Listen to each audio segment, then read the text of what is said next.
വിവാഹവേദികളിൽ പോലും കൂത്താട്ടങ്ങളല്ലേ നടക്കുന്നത്. ഒരു കല്യാണത്തിന് പോലും, പ്രത്യേകിച്ച് മാപ്പിള കല്യാണം, മുസ്ലിമീകളെന്ന് പറയുന്നവന്റെ കല്യാണത്തിന് പോകാൻ പോലും കഴിയാത്തത്ര തിമർത്താടുന്നു.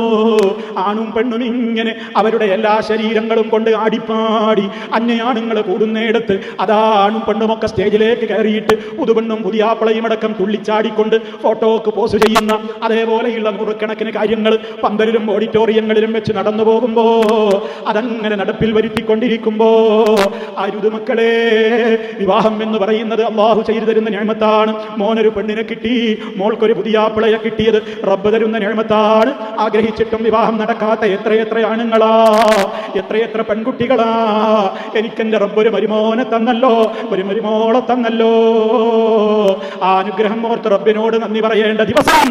നിക്കാഹ് കഴിയുമ്പോഴേക്ക് തുള്ളിച്ചാട്ടം നടത്തിയിട്ട് അതിന്റെ മുമ്പ് കുറെ അറബ് നൈറ്റും അതുപോലെ തന്നെ പാകിസ്ഥാനി നൈറ്റും പഞ്ചാബി നൈറ്റും അതുപോലെ തന്നെ മഞ്ഞക്കല്യാണവും പിന്നേതാ വ്യത്യസ്തങ്ങളായ പേരിലുള്ള പലവിധത്തിലുള്ള മെഹന്തിയും ഹൽദിയും പല പേരിൽ അങ്ങനെ കൂത്താട്ടങ്ങൾ നടത്തിയിട്ട് തന്റെ പെണ്ണിന്റെ എല്ലാ ശരീരത്തിന്റെ സൗന്ദര്യവും മാലോകര് കണ്ടാസ്വദിച്ചോട്ടെ എന്ന നിലക്ക് അത് ആൽബങ്ങളാക്കിയിട്ട് നെറ്റിലും അങ്ങ് അപ്ലോഡ് ചെയ്യുമ്പോ ലക്ഷക്കണക്കിന് ആളുകളുടെ മുമ്പിലേക്ക് നമ്മുടെ മക്കളെ ഇങ്ങനെ കൊത്തിവലിക്കാൻ ഇട്ട് കൊടുക്കണോ ഉമ്മമാരെ?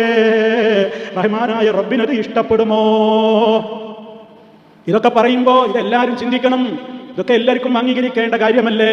പക്ഷേ ഇതൊക്കെ പറയുമ്പോൾ അതിനൊന്നും ചെവി കൊടുക്കൂല. അതൊക്കെ മക്കളാണ്, അതൊക്കെ അവർ ചെയ്യാണ്, ഞങ്ങളെന്ത് ചെയ്യാനാണ്? ഇപ്പോഴത്തെ ന്യൂജനാണ്, അവരുടെ ഇഷ്ടമല്ലേ വലുത്? അതൊക്കെ പറയുന്ന ബാപ്പാ ഉമ്മ നിങ്ങളല്ലേ പൈസ ചെലവഴിക്കുന്നത്? അത് നിങ്ങൾക്ക് പരലോക കോടതിയിൽ അള്ളാനോട് പറഞ്ഞു നിൽക്കാൻ കഴിയുന്ന മറുപടിയാണോ? നിങ്ങൾ ചെലവാക്കിയ പൈസയുടെ ഓരോ കണക്കും റബ്ബിന്റെ കോടതിയിൽ നിങ്ങളല്ലേ പറയേണ്ടി വരുന്നത്? എത്രയെത്ര മക്കളാണ്, ആൺമക്കളാണ്, പെൺമക്കളാണ് പ്രായമായ ഉമ്മയെ കരയിപ്പിക്കുന്നത്, ഉപ്പയെ കരയിപ്പിക്കുന്നത്. കാരണം അവിടെ നടക്കുന്ന കാര്യങ്ങളൊന്നും ആ ഉമ്മാക്ക് ഇഷ്ടല്ല, ഉപ്പാക്ക് ഇഷ്ടല്ല. അവർക്ക് പടച്ചോനെ പേടിയുള്ളവരാണ്, നല്ല വിശ്വാസികളാണ്. എന്നിട്ട് അവരെ പോലും വെല്ലുവിളിച്ചുകൊണ്ട് അവരുടെ മനസ്സ് അന്നത്തെ ദിവസം കരയാണ്. എൻ്റെ മോൻ ഇങ്ങനെ ചെയ്തല്ലോ, എൻ്റെ മോള് കല്യാണ ദിവസം ഇങ്ങനെ എന്നോട് ചെയ്തല്ലോ, ഞാൻ എതിർക്കുന്ന കാര്യം എൻ്റെ മക്കൾ കാട്ടിക്കൂട്ടുന്നുവല്ലോ എന്ന്.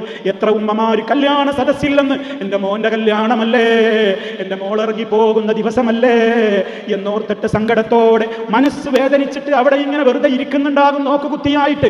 ആ വേദനക്ക് നിങ്ങൾ എവിടെ മറുപടി പറയും മക്കളെ? ആ കണ്ണുനീര് നിങ്ങൾ എവിടെ വെച്ചാണ് കഴുകിക്കളയുക? അതുകൊണ്ട് റബ്ബിനെ ഓർക്കണേ. ആ റബ്ബ് പഠിപ്പിച്ച ദീനനുസരിച്ച് ജീവിക്കാൻ ആഗ്രഹിക്കുന്ന ഉമ്മമാരെ വെറുതെ വിടണേ, ഉപ്പമാരെ വെറുതെ വിടണേ. നിങ്ങൾ ആലോചിക്കൂ എത്രത്തോളം ഗൗരവമാണ്. അതുകൊണ്ട് വിവാഹത്തിന്റെ ദിവസം അല്ലാഹു സുബ്ഹാനഹു വ തആല ഒരിക്കലും ഇഷ്ടപ്പെടാത്ത ഒരു കാര്യവും നമ്മുടെ വീടുകളിൽ നടക്കാൻ നമ്മൾ അനുവദിച്ചുകൂടാ.